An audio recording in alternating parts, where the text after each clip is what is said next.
Bulletproof Radio, a state of high performance. You're listening to Bulletproof Radio with Dave Asprey. Today's cool fact of the day is that increased nature time leads to decreased behavior problems in kids. Who would have thought? Put kids outdoors, they stop complaining. Well, at least if they're not complaining about their iPad or lack thereof.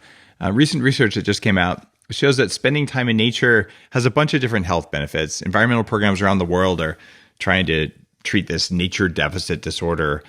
And the WHO, the World Health Organization, is monitoring implementation of the Parma Declaration commitment to providing every child with access to green spaces to play and exercise in within 300 meters. And now they're doing a new 16-parent questionnaire to measure connectedness to nature in very young children. And this is through the School of Biological Sciences at the University of Hong Kong and also through the University of Auckland. And what they found is that there's 4 areas that show whether kids are tied into their environment: enjoyment of nature, empathy for nature, responsibility towards nature, and awareness of it. And the results of the study showed that parents who saw their kids had a closer connection with nature had less distress, less hyperactivity, and fewer behavior and emotional difficulties, and improved pro-social behavior. Well, it turns out it matters for you as well. But if you, like me, are a parent and you can get your kids a dose of this stuff, you might actually have a much lowered stress and cortisol level yourself as a parent. And that's why I like to kick my kids outdoors every day for at least an hour, even if it's raining. Rain makes you tough, right? Today's guest is with a kindred biohacker, a guy who actually used to be a coaching client of mine years and years ago. And he's a lifestyle design expert who spent the last 20 plus years developing lifestyle-based powerful principles on health and spirituality, while allowing room for technology and urban living and things like that. And he's also a motivational speaker, a Kundalini yoga and meditation teacher, and host of the Life Stylist Podcast. And if you've been a podcast consumer for a long time, you might have heard my interview on there, I think back in 2016. I'm talking about Luke Storey. Welcome to the show. Dave, it's good to be back on Skype with you, man. It's been a little while. It has indeed. It's good to chat. I mean, we had you on Bulletproof Stories, our video in 2017, and I think just recently at the Bulletproof Labs in Santa Monica, you did a meditation class, which is pretty cool. And you're always talking bulletproof, and I see you on social, which is awesome. Yeah, I'm a convert, dude. I mean, that's the thing is when I find something that works, I talk about it. And Bulletproof's been one of those things for me, you know? You've always been at the Bulletproof conferences. You coming to the one this year in April? Oh, hell yeah, of course. All right. And I'm really hoping that we get to see Luke probably, hanging upside down from a rope in a advanced yoga posture or something? Something like that, Is that the plan? Yeah, right. Out front with my shirt off doing breath work, something to get myself lively. Yeah, I think that's a good plan. Well, let's talk about lively, Luke. You do a lot of things to maintain your energy. I mean, you and I spent some substantial time talking when you were first getting going. Back when I think you were doing the Story of Style was your kind of original thing. You were talking about how you kind of came out of that side and how you've had a mindful waking up, for lack of a better word. What made you go from sort of more style focused to like, hey, there's something deeper? What was the transition? Well, you know, it's funny, Dave. I've had kind of a double life the whole time I've lived in Hollywood. You know, I moved here in 1989 when I was 19 years old. And as a kid, I had very dysfunctional family, experienced a lot of trauma, a lot of issues with addiction, things like that. So I split home when I was 19 and moved to Hollywood to be a rock star and frankly, to do drugs freely without parental interference. And so by the time I was 26, I had pretty much burned my entire life down.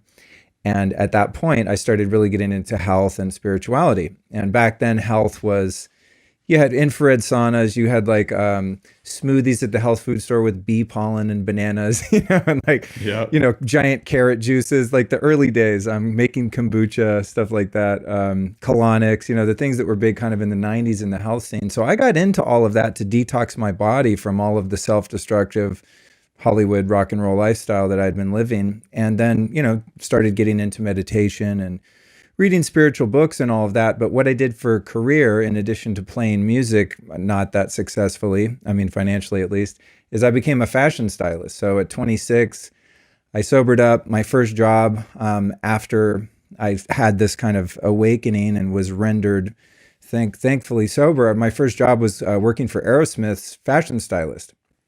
And so I'm this kid who's, had all these problems with drugs and stuff. I get sober. And then as fate would have it, I get hired by Aerosmith, who were also sober at that time. And so there was this synergy there. And so I started to really live this spiritual life and be all into the health stuff, but was totally catapulted into the Hollywood machine and started working with celebrities and things like that. So I did that for 17 years.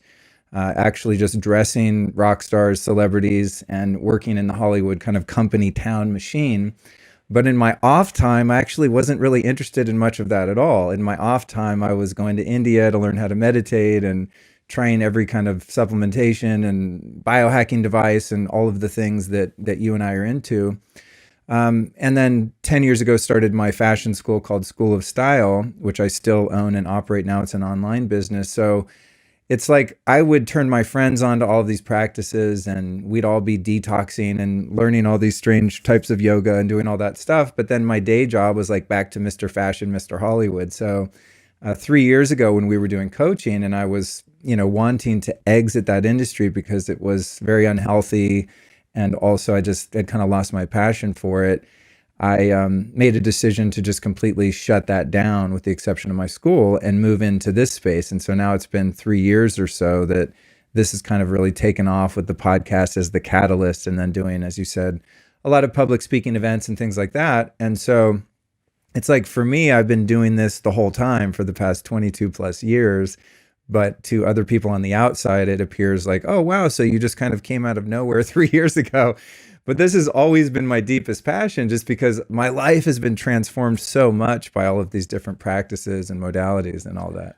One of the reasons I wanted a name for biohacking, and I mean, I'm sure it's in Merriam-Webster's finally as a real word in the English language, but I wanted a definition and a word for the community. That's why I started the conference 6 years ago, is that there were people like me, usually from different arms of biohacking. Like there's the people really focused on the brain or on nootropics or, extreme athletes or cold or whatever, hyperbarics. But there was no clearinghouse. There was no community. Like what would happen if you took a nootropic and you were in hyperbaric right after using, cold therapy with a red light, in your nostril or whatever? Because it turns out it's additive, right? So it's cool that you as someone who was early to doing that joined into the community and that we have a name for what we do now, because before you were just a weird dude and you're like, do I talk about this or do I not talk about this, right? Totally. Well, that's the thing. Back when I got into all this stuff, you were just called a health nut. My friends would ask me, oh, what are you eating? And I'd be eating some strange herb or medicinal mushroom or whatever. Oh, you're one of those health nuts. Or be using some, biohacking technology or alternative medicine, Rife machine, something like that. And people be like, oh, you're a health nut. And that wasn't a very appealing word. So yeah, I'm very grateful that you actually coined that term and put it out there. It's kind of like the modern equivalent of vegan. Yeah, exactly.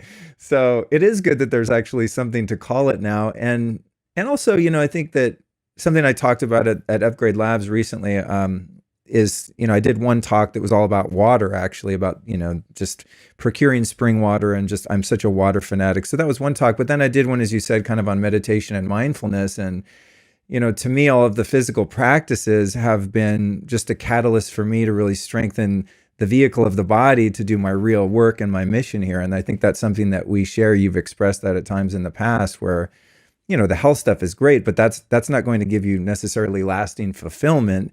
But if you have no energy and your mitochondria are fried and you're living in an EMF soup like I currently am under a bunch of fake light, good luck being a nice person and, having a spiritual mission on the planet. So I'm thankful that all these practices are now kind of becoming popular because it makes it easier to get access to them. And now more companies are motivated to actually make really great products. Like, I've got my Juve red light device behind me, and that didn't exist a few years ago, except in very obscure realms, Mm-hmm. And now people are seeing that there's a financial incentive to actually produce really high quality products, and so it's becoming more accessible.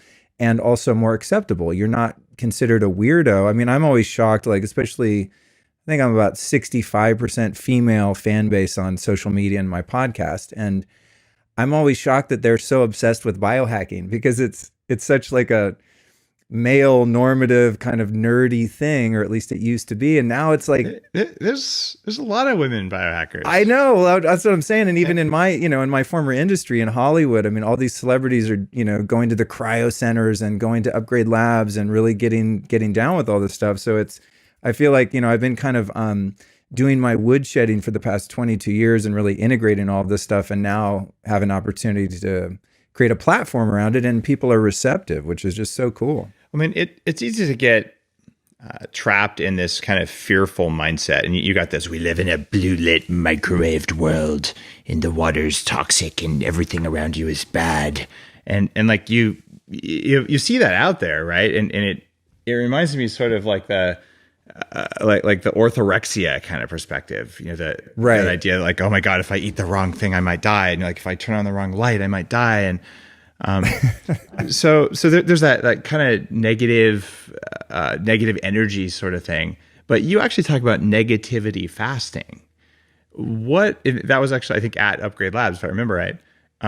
So what is negativity fasting, and how do you use it? Well, like any fast, if you say you go on a water fast, well, all you're going to have is water. You're not going to have any macronutrients, no carbohydrates, fats, sugars, etc. Right? And so I like the process of purifying the body. And from time to time, I do actual fasting, and I do a lot of I think actually when I started drinking Bulletproof coffee, and I'm not trying to be like a Bulletproof kiss ass, but it's part of my story.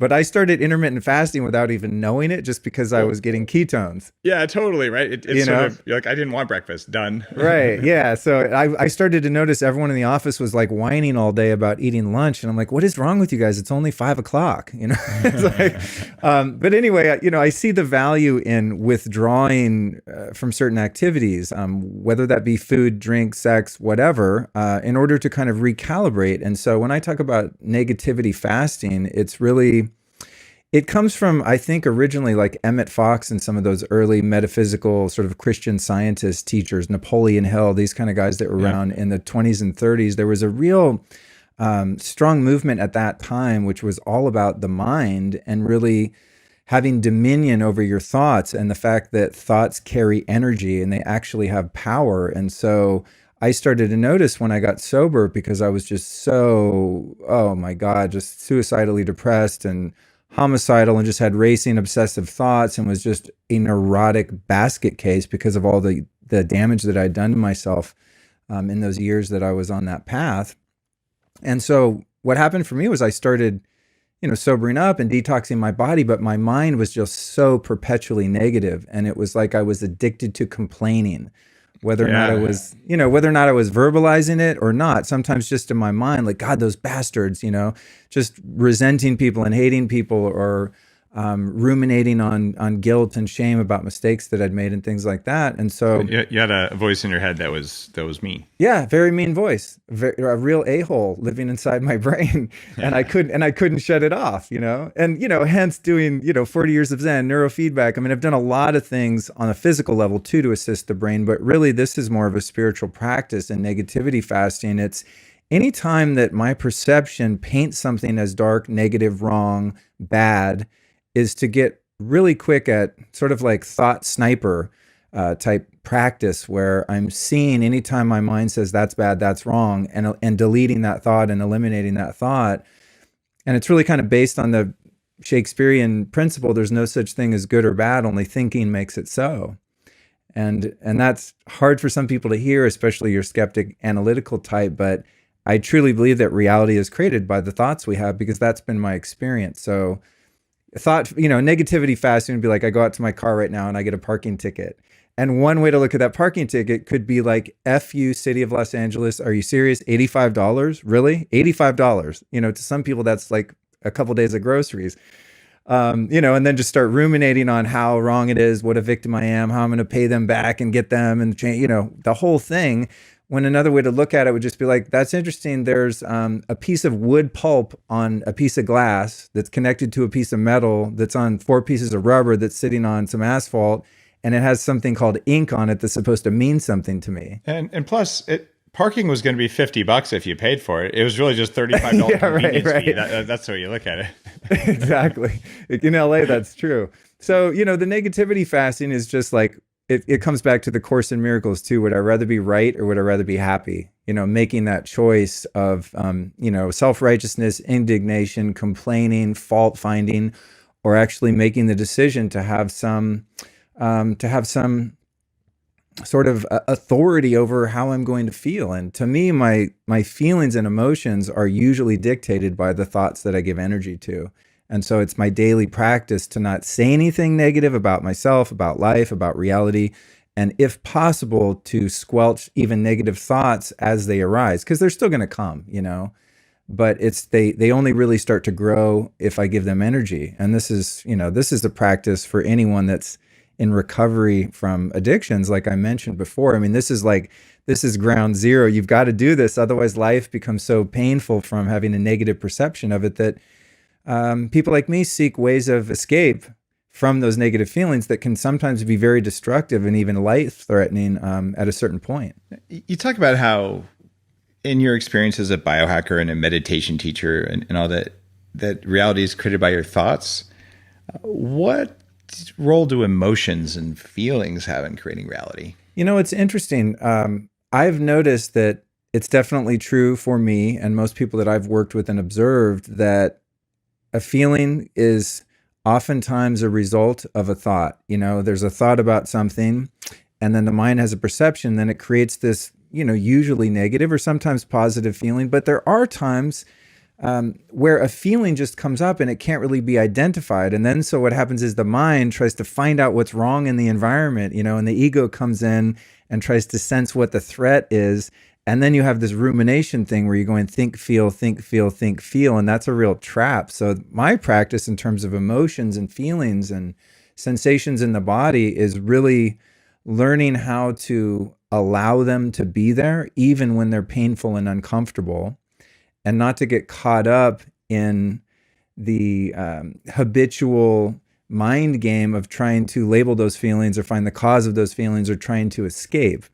So when the sensation comes up and I feel like a sense of anxiety or a little bit of wave of maybe sadness or depression, I spent my whole life with exogenous methods of changing that, whether it be a cell phone, drugs, alcohol, cigarettes, pornography, spending money, just some dopamine producing behavior essentially to shut down that sensation. And what I've found is that it's really natural to actually just experience negative feelings and emotions at times because there are so many unseen influences in our environment and in our life and in our subconscious and our psyche that we have literally no control over. And that really where the problem arises is when I suppress and repress, whether consciously or unconsciously, those negative sensations and emotions, because then what happens is they start to bottle up. And next thing you know, I'm acting out in some way, trying to avoid those feelings. When the funny thing about it is, it's like the fastest way through around a feeling is through it, And so I've really gotten in the practice of just facing negative feelings head on and just kind of saying, hey, all right, here I am, come and get me. And most of the time, those negative feelings tend out to be boogeymen. And within moments, they're sort of just, they've dissipated without anything really having to be done about them. A lot of the Buddhist teachings are aligned with the idea that feelings happen and then the thought happens. And at 40 years of Zen, neurofeedback here, I can show you that your body knew the feeling sometimes up to 3 seconds before you had the thought. Right. But you think the feeling came about from the thought, but that's just that mean voice in your head, also known as the ego, that's sabotaging you. Like, you felt uncomfortable because your survival pattern matching things happened. Then you made up the story in your head. I'm uncomfortable because this guy's a jerk or whatever. Right. How much validity is there in that dance? And I'm asking you kind of as a meditation guy, and as the dance between I felt it, I told myself a story, I believe the story to be true, versus I told myself a story, it caused a feeling, and I told myself the feeling to be real. Honestly, in my experience, Dave, it goes both ways. Sometimes I just start a negative thought pattern and they're, at least there's no discernible feeling or emotion associated with it. It's just my mind is just sometimes has that negativity bias, and it just looks for what's wrong in my environment or in my life experience. And then I start to feel these welling negative emotions. So there's that side of it. But from the perspective of there's a sensation going on, and then the mind tries to label it and create meaning out of what that experience is, I think that's probably more common.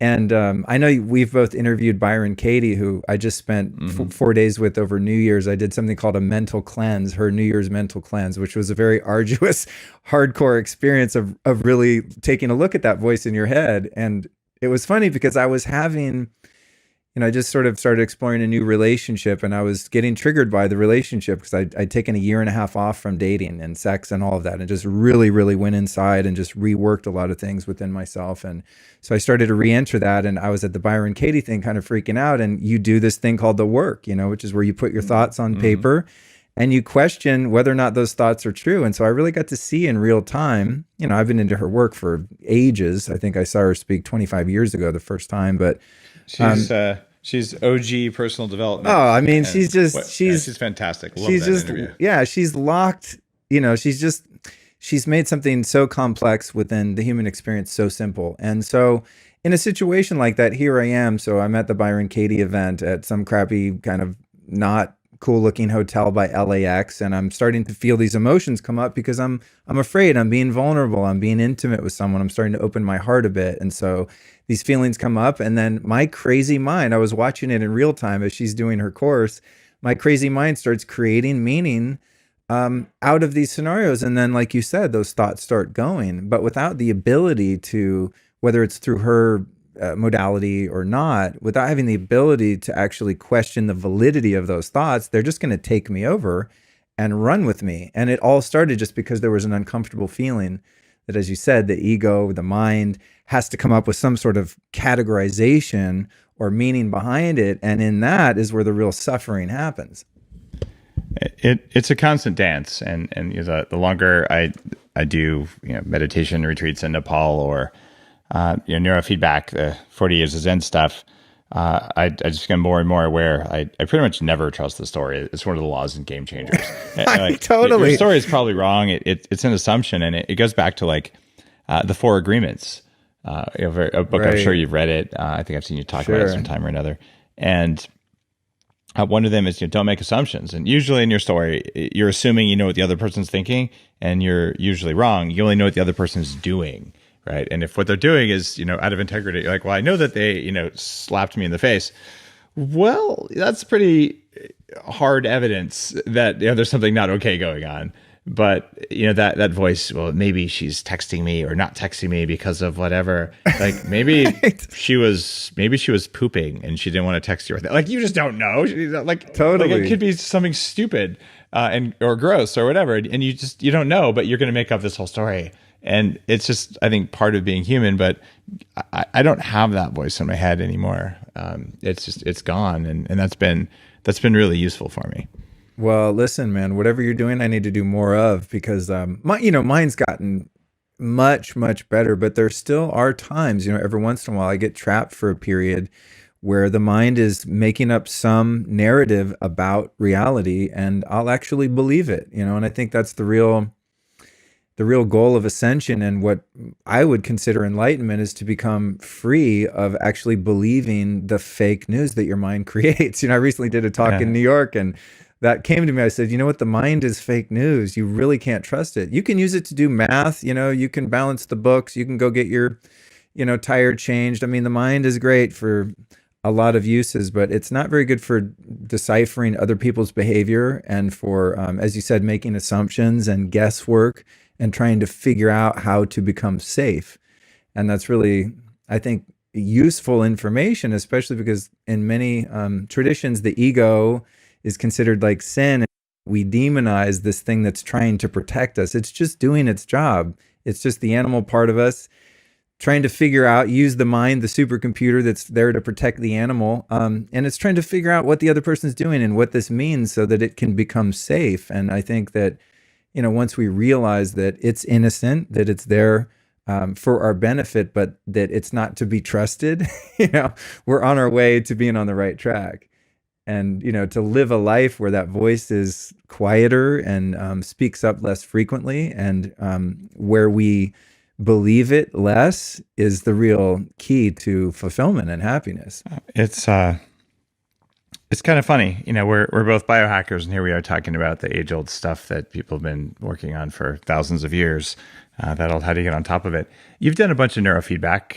What's your experience with that versus the 21-day kind of silent things that you've done in India? Well, it's funny. I was thinking about actually prior to our call, just thinking back to a couple years ago. It must have been, God, I want to say 2, maybe even 3 years that I did 40 Years of Zen when it was out in Sedona. And that was I went there over my birthday in the month of October, drove out by myself, picked up some spring water, of course, at the spring there, and stayed in a little Airbnb. I was doing cold plunges in the creek, almost fell off the rocks at one point because it was so cold I couldn't climb back out. So the whole experience was great. But in terms of actually doing the neurofeedback, I think what was interesting about it for me was, and I don't know that there's any way to produce this naturally without the science involved in neurofeedback, but the sense I got is that my brain was watching my brain and then teaching itself how to respond to stimuli, which is a really interesting phenomenon, because in meditation and mindfulness practices, of course, over time, you start to get this witness perspective where you see the thoughts coming before, they take hold, and you see the emotions, and you're seeing, wow, I'm a soul, my higher self is observing the phenomena of my personality, of the mind and the ego, but that's really a soul watching the sort of lower nature. Whereas in neurofeedback, it's the physical mind, it's the brain watching the brain, and then you as your spiritual self, or the witness perspective, watching that phenomenon take place also. So it's really profound and unique, and I don't know how else you could achieve that without that technology. I mean, you can do it, but it usually takes 20 right, exactly years. Exactly. That's what attracted me to this, starting back in the early 90s. And I've worked with a bunch of different practitioners, and I've worked with a bunch of different technologies I've had at home. And in the last couple of years, we've come up with some new proprietary stuff with new waveforms that we didn't have the ability to manipulate even 3 years ago in the program. So I'm excited, just constant evolutions in that space. But you want to talk about who the health nuts are, that's pretty cutting edge biohacking, right? If you kind of dig in on what it all might be. But it sounds like it worked for you. Oh yeah. I mean, just having more access, I think for me with the alpha training, was more access to creativity, and actually being able to find flow state easier. And even just being able to differentiate when I'm in that state and when I'm not, and being able to choose like a project that I may or may not work on when I'm in that state. And if I can't achieve that state, then I do something rote that doesn't require creativity or personality, So it was actually a very interesting experience. And I've done subsequent neurofeedback after that, just working on focus or working on sleep, or going through a particularly stressful time in work, in relationships, et cetera. And I need to just go in and get like kind of a dry float tank theta experience. It's just incredible at Upgrade Labs. Yeah. Yeah. It's incredible what you can do to alter your emotions by going through the route of the brain too. It's really fascinating. And I love merging, the metaphysical, the spiritual realm with the technology, because I think there's so much potential there. And I actually interviewed Chris Keene on my podcast, your 40 Years of Zen guy, recently, and he was telling me about some of the updates you guys did, and I'm like, that sounds very cool. Because in the old version of it, you weren't supposed to take nootropics, and there were kind of a lot of rules because there was a third party, I guess, involved, and so it was a little bit more restrictive. And Chris is like, yeah, we just totally blew the roof off, and we just do whatever we want now. So I'm like, yeah, that sounds pretty cool. Yeah, we're continuing to evolve that, and that's one of the things that brings me joy is just developing the hardware and the software in such a way that no one else on earth is doing that, as long as it works. Now, there's another technology that we've both spent a lot of time with, one that really kind of helped open my door to the spiritual stuff, and it's called breathing. So the breath work, like holotropic breath work, Stan Groff has been on the show and, on Bulletproof Radio. And he's the guy who invented holotropic breath work, although frankly, he kind of borrowed it from the Tibetans and some Ayurvedic practices. Right. But I've left my body. I've, become one with the universe and, had all kinds of strange visions and personal growth things just from breathing. And in Game Changers, I write about some of those and like why breathing is a massive technology for this. What is your specific experience with breathwork, and what kind of breathwork do you teach when you teach breathwork? Well, I've had numerous experiences. I've done some sessions with some people in New York. They have a place called Womb Center, WOOM, and they do sort of a sound experience combined with holotropic breathing, and they've studied with Stan. And so I've done that. I've done the Wim Hof breathing. And after I started to get exposed to some of these breathwork workshops and things like that, I realized, guys, you're doing Kundalini yoga. That's what, as you said, because I've been practicing Hatha yoga now for, over 20 years. I don't do that style that regularly now. About 8 years ago, I discovered Kundalini yoga, which is, for those that aren't experienced in that, it's much different than other types of yoga because you don't really hold stretches. There's a lot of really strange movements you do with your hands. There's a lot of chanting. There's a lot of different breath patterns that are used. And these technologies are going back thousands of years, and it's no one's really sure what cave in the Himalayas they came from, but humans have figured out for a very long time that you can get high on your own supply. And then, it's so I've been through, I think, 4 Wim Hof trainings. And every time I do it, I'm like, yep, here we are, Kundalini yoga again, so what I teach comes out of that tradition, and depending on the type of workshop I'm doing or what the goals are, I'll typically do something that includes mantra, and that sound vibration to me is a really important part of the breath work. And even if I do at home just a simple, 6 minutes, 11-minute breath work session when I'm watching the sunrise, which is one of my favorite practices to combine with that is being grounded and sun gazing. I always have to have mantra on. It's just part of the process now because that's, it's like if I'm going to sit there and do the breath work, I might as well have something meaningful and a vibration going on at the same time. So the patterns that I use, it's funny, I just did one yesterday. I went to a Kundalini yoga class, and there's like, just for an example, with your right hand, you sort of do, I don't know if anyone will see this video, but you sort of do that, I think it was Nanu Nanu, that Robin Williams. Yeah. Or the live long and prosper. Yeah, the live long and prosper. You do that with your right hand, and then you have your left palm facing down about the level of your pec, and then you do round mouth inhale and exhale deeply and slowly and powerfully as your left hand sort of gyrates to the exterior of your body and back toward the body. And this goes on for 11 minutes to the tune of a mantra, and then at the end you do a long breath hold. And I'm bursting into tears, having, as you said, having this awakening, which for me yesterday was about just further opening my heart and just being open to intimacy and love and things like that. And I had this amazing revelation, and it was triggered by nothing than just some really profound music and my own breath and the intention to expand and evolve. But it's not even that the teacher said, okay, this is a breath and the mudra for opening your heart. She's just like, we're going to do a cool meditation now. Next thing you know, I'm transported into this other world, having, almost a psychedelic experience. And so the thing that I really like about Kundalini yoga and why I like teaching that is there are literally thousands of different movements, breath patterns, mantras that all induce different experiences. And oddly enough, they were all sort of brought to Western culture by a guy named Yogi Bhajan. And I mean, there's just books and books and books and thousands of what you call yoga sets, where he does all these different combinations of movement and breath and all of that. And you could live, 5 lifetimes and probably never do them all. And so I think the novelty of that is what keeps me coming back to that practice. Although I do just standard kind of the, what's called the Wim Hof method, when it's just, I don't want to think and I don't have access to my workbooks and things like that.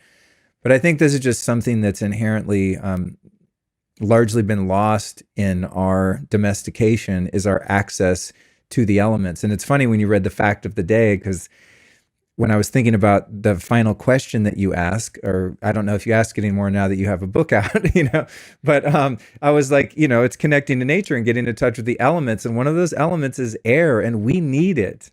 It's not just the oxygen, it's the breath of life. And so using your spiritual will to have the discipline and the determination to really work with your body, your physical vessel, to bring that air in and out in all these different ways with these strange nostril holds and movements with the hands. There's just like an endless treasure trove of ways that we can access our environment and connect to nature in that way. It's powerful stuff, and it's still something that I think a lot of people listening are a little skeptical about. Right? Like how is it possible that in taking some strangely structured breaths can have this weird effect? But it does. And different traditions, whether you're talking about an Aboriginal tradition in Australia, or something at the North Pole, or something in South America, or something in North America, it doesn't matter. Indigenous people, not to discount all of Asia with all the different cultures there, they all have breathing practices that are ancient. So it seems like it does something. So even if you're really skeptical and listening to this going, seriously, it's okay to just try it, or you go to a yoga class. If they say pranayama, that means that they're going to teach you how to breathe. And try it. I would say try it with a teacher, because you'll probably do it wrong if you're just doing it, or try it on YouTube. Like it's all good. But there's something magic. And if you do it for 10 minutes or 20 minutes, however long they say for that kind of thing, I've seen some crazy stuff. Like I did this thing. This must have been like 14, 15 years ago. It was a build as a breathing meditation. And I get there, and what you do, it's called the Tibetan breath of fire, but you do it blindfolded in this big room. It was actually an old church that had been converted into like a community center. And then the lights are off, you're all blindfolded, and then a DJ comes in and everyone starts dancing. And you're like, okay, you're going to whack into people because you're blindfolded, right? Like there's going to be black eyes, there's going to be, and you know what? You don't. And it's the weirdest thing. We did this, we're in a very altered states just from the breathing, and you dance for like, I don't know how long it was, probably a couple hours, and never hit anybody. No one ever got hurt. And it was like, my body developed some sense of radar, and you just knew. I wasn't hyper focused. You're just listening to this loud music. But somehow I can't explain that stuff using science the way we do it. I actually had like micro radar transceiver algorithms. It doesn't, you can't do it, but it worked. It's funny that you mentioned that, actually, because one of the things that's taught in Kundalini yoga is that you can actually manipulate your auric field or your magnetic field with the breath work, which would indicate that proprioception acuity that you experienced, So, I'm definitely more on the woo-woo side, and I would say I have some rationality to me. I don't just go along with anything. To me, it's all about results. I'll try something. If I don't get a result, I'm done. If something happens, I don't so much care why or how. I just want to know that it works. It's funny you mentioned the pranayama. Years ago, I was doing hatha yoga, and I had this great teacher, Mas Vidal, just really old school Ayurvedic, just pure tradition, does not deviate. It's not power yoga, not gym yoga. Like, he's the real deal, been to India a million times. And he taught me something called alternate nostril breathing, which is also in fitness, they use it, and it's called box breathing. So a couple of years ago, I do that when I need to calm down. It's very calming to your nervous system. And, even like before interviews, I often do that just to kind of ground myself. And then a couple of years ago, I was doing an escape and urban evasion course at Neil Strauss's house. I think Neil's been on your show too. And Neil, 2010. It was fantastic. Okay, you did it. Beautiful. Tell me what you did. Yeah. Neil's he's a nut. He's into all this stuff. He wrote a book called Emergency, which is about all this kind of stuff. And so he invited me over, and, met some really great friends that I'm still friends with today. But anyway, we have these ex-military guys. Like, these are not guys you F with. I mean, these are real deal. They've killed. Kelly was there, I'm guessing. Killed a lot. Yeah. They've killed a lot of people. They are not playing around. And so we go out to get tasered. You get tasered, you get waterboarded.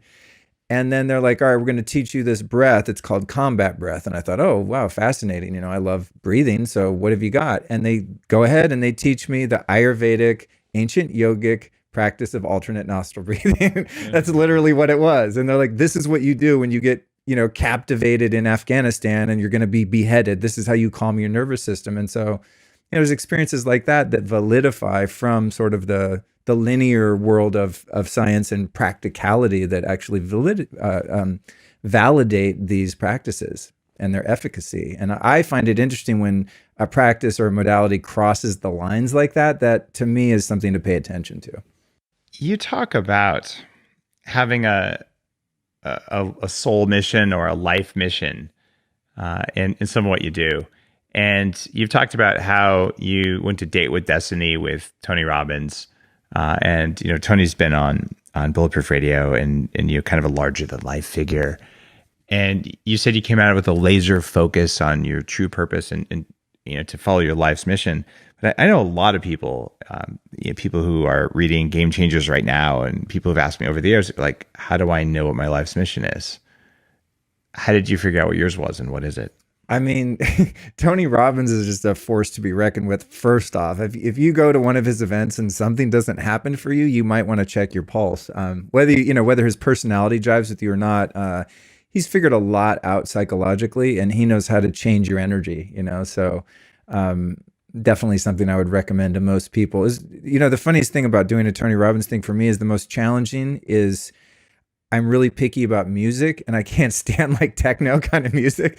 I'm a musician. I like playing blues. Like I like laid back music, So I was just going, oh my God, why? The hardest thing is not the emotional inner work. The hardest thing is not running out of the room when this really crappy music plays and all the blue light like in my face and all that. But I had to wear my hat and glasses the whole time. Oh, totally. When I was on stage, and you're like, all right, I'll take off the hat. I'm still wearing the glasses. Right. But to me, it's like, I've known in a more broad sense for a long time that what my purpose is here, at least what brings me the most fulfillment, is to alleviate suffering for other people, because I'm someone who just, frankly, I've suffered a lot. Not so much in recent years, but I had a really rough childhood and endured a lot of abuse and trauma. And through all those years that I was describing earlier of just complete, reckless self-destruction, pain and abuse on myself. And so, and there's, physical issues and illnesses and all kinds of things that I've overcome. And it's like every time I overcome a hurdle, I'm just driven to pass on that information. So I've known in a sense that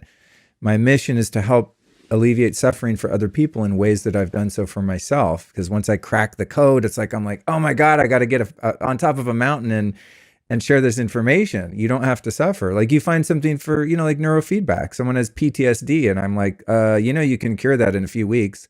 Really? It's like, yeah, I've done it. So that was kind of my broad mission. But as I started to really drill down, I was really looking at, the human needs that I'm trying to fulfill. And this is kind of the core of that last Tony Robbins experience. And it was great to be able to have it articulated in that way, because I know I have these drives that motivate me to make decisions to do something or not do something. And having discovered in myself that, I do have really high empathy and compassion for other people, and I want to alleviate suffering, I still am very much, addicted to control and controlling my environment and controlling everything with the health practices, like you said, kind of the orthorexia side of that. And that really one of my core values has been certainty and wanting to know how everything's going to go and be safe all the time kind of thing.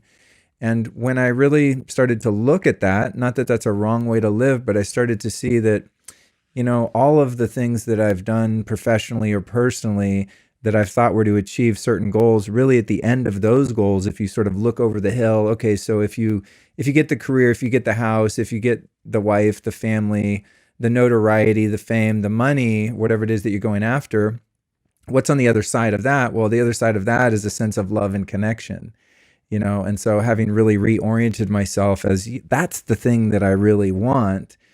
Well, how do I achieve that love and connection on a daily basis? And not that much had to change in terms of, my game plan. It's more about the intention behind it. And it was in alignment with my original intention, which was to alleviate suffering, but to do so in a way that's more connected and more intimate, and actually allow a bit more freedom in terms of my own capacity to care about people and allow them to care about me. And what really came out of that for me, the word that came out of it was a healer. And it was so strange to discover that, because I have a negative connotation in many ways about a healer. You're like a flake that does Reiki, or, like that kind of healer. That there's a lot of snake oil kind of healers. And I don't see myself as that type of healer that works on that level. But because love and connection and being of service is what's most important to me, in a sense, I really am a healer. And when I look at the impact I've had on some people in my immediate life, intimate personal friends, relationships, etc., I really have helped people to overcome some profound challenges. And I think that's really my life's purpose. And perhaps I'm just starting to do that in a way that's a bit more scaled up and is appealing to and affecting people en masse, rather than just one-on-one, a friend here, a family member here, where I'm able to help them work through some things. And so that's kind of where I've arrived in 2019, is kind of, as much as I was reluctant to be that guy, it just seems as though that might be my fate, and also might be what will really lead to my sense of living a life that's on purpose and really doing what I'm here to do, which is clearly not picking out shoes for movie stars for the red carpet, as I did for 17 years, and trying to be a rock star and not doing very well at that. There's a lot of different things I've done that I've been successful at, or at least marginally successful at, but they haven't really fed my heart. And so what I'm about now is about love and service. That's my mission. Beautiful. It's been a long time evolving for you. If you could have told yourself something when you were 20 about this path, you could go back in time and do that, what would you say? Dave, I think I would tell myself that I was worthy of love, that I was worthy of happiness, that I was worthy of success. Something I struggled with a lot when I was younger was just this overwhelming sense of shame that I carried. That there was something wrong with me, that I was flawed, that I was unlovable, that I wasn't deserving of happiness. So if I could go back, I think at any point in my life, 20 or otherwise, it would probably be to really imprint that message that it's like, you're doing okay, man. You're good. You deserve to be happy, and you deserve to be loved. And that one took a long time to be able to actually own, and now at 48 years old, I feel most of the time that I have access to that experience. But at 20, oh my God, I was just so self-deprecating. It's just such an understatement. I had like deep self-hatred at 20 years old. Oh yeah, so did I, and it's hard to get yourself to listen. Yeah, I know. Talk, but a lot of people carry that with them for their whole life, and it's unnecessary, and it's a huge burden on society, because when you have that, you treat the environment that way, you treat other people like that. Your filter on the world doesn't make the world a better place. That's for sure. So whether it's breathing, meditation, neurofeedback, coffee, or whatever the heck else it takes to get you out of that, therapy, EMDR, whatever, it's up to each of us to figure out what's going to turn that off, because it's like, driving a car with a broken exhaust pipe, spewing crap everywhere. You don't want to be the guy doing that. Yeah, well, I think that's why the physical practices do have validity. It's important. It's like, if you want to have the experience of self-love and self-acceptance, so that you can reflect that back to others because you have it to give, try doing that when your sleep sucks, or you're living with your head next to a smart meter, or you're living in a junk light environment 24/7, and you have no connection to nature and all of those things. So I always count in the physical part, but then again, you can't just do the physical biohacking and not really address the deeper psychological issues and spiritual disconnect either. Then you're a guy or girl that's really ripped and healthy and has a great gut biome, but you still hate your life and you have no sense of purpose, So I think balance is really the thing that's starting to become key for me, is to explore all these different areas and find ways to integrate them and to become whole, and not too hung up on any one of those different sort of quadrants of our experience. That's a great way of putting it. Well, I've got one more question, sort of the new question at the end of the show. And this one is interesting because I've been pretty public about this fact that I'm actively working on living to 180 years old. I've heard you say that, and I want to know, why did you pick that particular number? It's pretty straightforward, because I've seen 120. I know we can do it. Right. And with the when I started with the last 20 years of improvements and all the stuff that I know, I think 120 is achievable. And Headstrong it's really a book about longevity, especially in the brain, because that's one of the things. Who cares if you make it to 120 if your brain's gone? It doesn't matter. Like that's the part that you work on first, because it has to run. And in order to work on the brain, of course, you have to work on your metabolism. So a lot of the current crop of anti-aging thinking is it's like the pages of Headstrong. You turn it, you're like, yep, around the mitochondrial theory of aging. So I went into that. That's 120. And given all the different studies, this increases lifespan in animals by 20%, by 30%, by 50%, by 95%. I'm pretty darn confident that in the next, we'll just call it 136 or something years, I'm pretty sure we're going to get a 50% lifespan extension, unless there's some sort of global war, or famine, asteroid hitting the Earth, or some kind of big external event. Right. Pretty darn sure we're going to get 50%. And I'm pretty sure that I'll be there when we get there, because I don't think it's going to take very long. So I'm basically like what I know we could do plus 50%. Right. And you look at historically what happened 50 years ago or 100 years ago. We didn't know about DNA. We couldn't spell mitochondria. We didn't even know about antibiotics or the role of bacteria. And we still don't even know the role of bacteria. Someone just discovered, it looks like there's actually bacteria inside the brain doing stuff.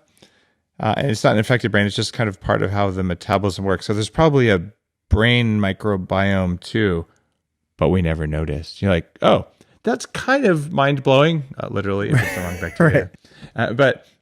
So all that stuff's going on. So I know what we don't know, which is most of it. And I'm just like, we can do this. Yeah. And so I was actually in Men's Health this month. I don't know if you've had a chance to see it. But cool. Like in it, as in like, there's a picture of me with my shirt off as a former 300-pound guy, which is like the most unlikely thing I would have voted ever in my entire life, other than maybe being in Glamour magazine also, right. Which is, not something I would have ever, as a fat computer hacker, expected. But certainly, like, I would have been, frankly, terrified to have a shirt off photo, and you look closer, you're like, yeah, I still got some stretch marks. I don't care. That was kind of cool. But in the article, it's like, well, Dave's, helped build his business by talking about this 180. So I'm going to ask you, turn it around. 180 is my number. How long are you going to live? Okay, sure. I will answer that. I got to ask you one question, and I want to turn the interview around on you. And I know we're short on time, but with the mitochondria piece, have you looked into the relationship between deuterium and metabolic function? Oh yeah, it's old. It's old stuff, man. Back in 2014, I looked at the one company that was shipping the stuff. You can get this water that's depleted in a heavy isotope of hydrogen, and there's a few people recycling old stuff online about it now. And I actually have like private research reports I've had done on it. Here's the short deal on deuterium depleted water.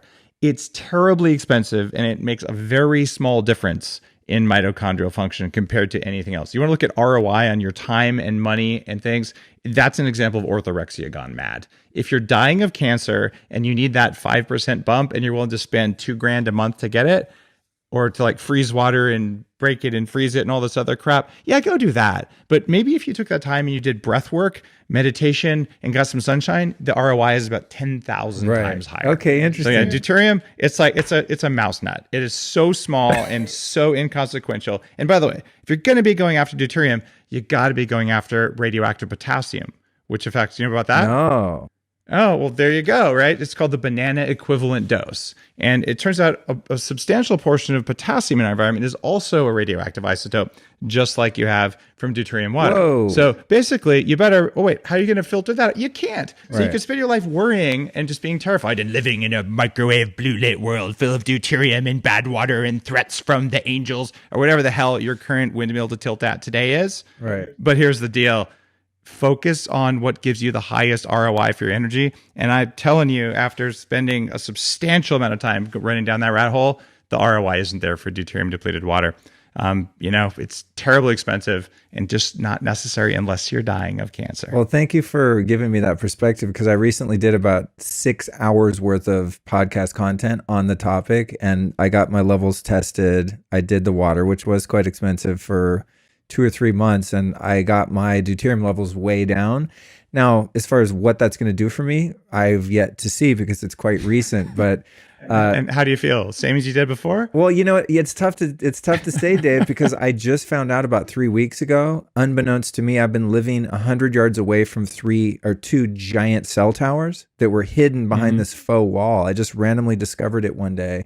So I've had all these health issues since I've lived here, like dizziness, vertigo, bad sleep, just stuff. I'm like the biggest biohacking nut on the planet here, maybe after you or a couple other guys. And why is this happening? And I realized I'm like in a massive line of fire here. So my energy's not been that great. So I don't really know how the deuterium depletion affected me because there's this negative influence. So I'm looking actually, I was looking at a house this morning in Laurel Canyon. I took my RF meters and all my stuff, and it was very clean EMF wise. So I'm curious to see how my energy is going to be when I'm not in the environment that I'm in. So, well, I'm just going to say that you probably spent, if you did it for several months, you probably spent what, $8,000 on water? No, it wasn't that much. No, it was like $600 a month or something. Okay, so for 3 months, so you spent $2,000. Yeah, I mean, I spent more than that on other biohacks. But anyway, okay, I'll get to your question. I've been so curious because I've not heard you talk a lot about that, and it's something I've been interested in. I didn't put it in Headstrong for the simple fact that it didn't make the cut for important hacks. Wow.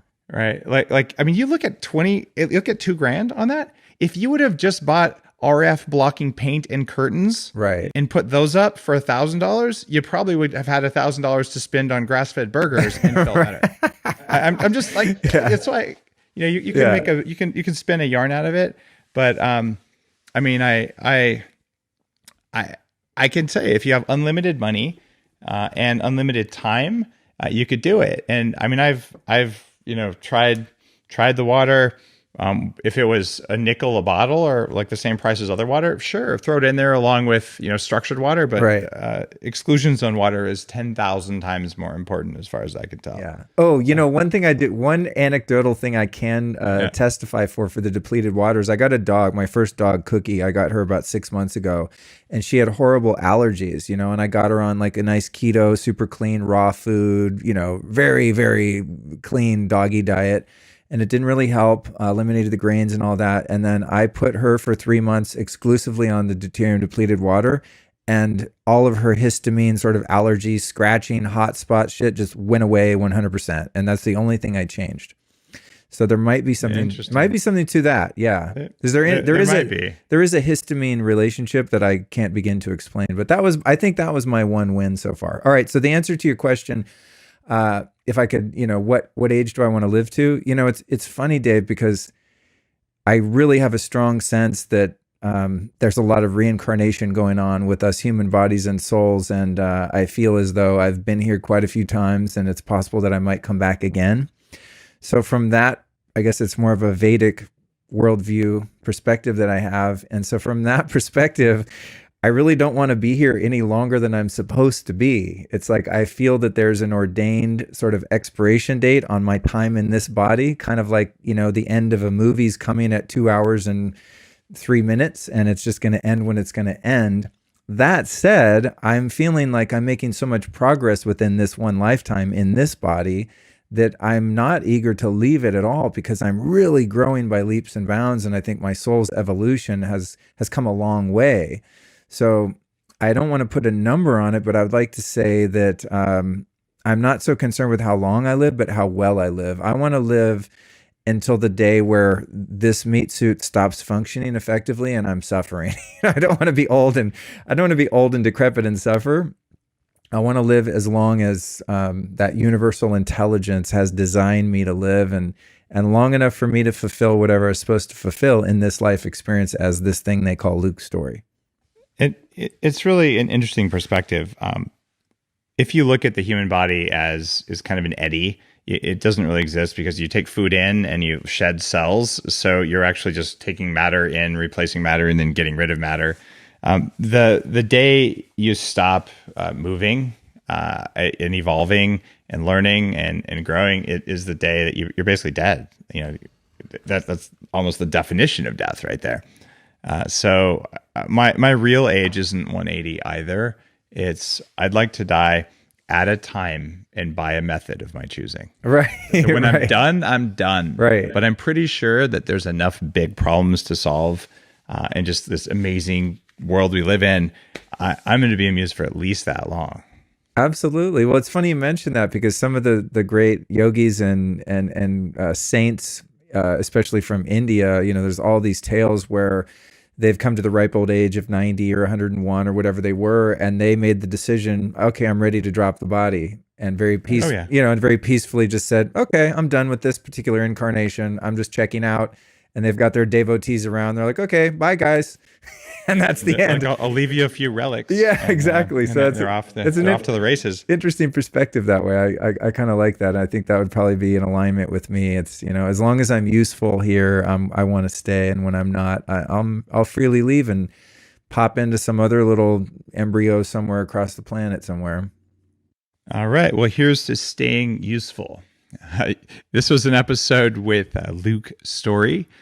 You can find Luke's work at lukestorey.com. That's LUKESTOREY.com to learn more. Have an amazing day.